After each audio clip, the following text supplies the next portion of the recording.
வணக்கம், என் பேர் தினேஷ் ராஜா, டிஒஎஃப்ஐ கோவை மாவட்ட செயலாளர்.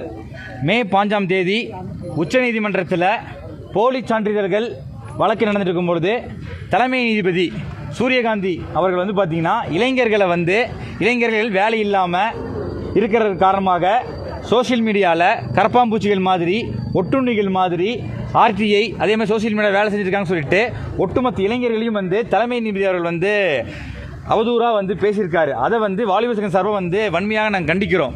ஒன்று. ரெண்டாவது ஒன்று கேட்டிங்கன்னா, இந்தியாவில் வேலைவாய்ப்பை உருவாக்கக்கூடிய கடமை என்பது ஒன்றிய அரசாங்கத்துக்கு இருக்குது. ஒன்றிய அரசாங்கம் நாங்கள் ஜெயிச்சு வந்தாங்கன்னா ஆண்டுக்கு 2 கோடி பேருக்கு வேலை தருவோம்னு சொல்லி சொன்னாங்க. ஏறக்குறைய 13 ஆண்டுகளுக்கு மேலே ஆயிடுச்சு.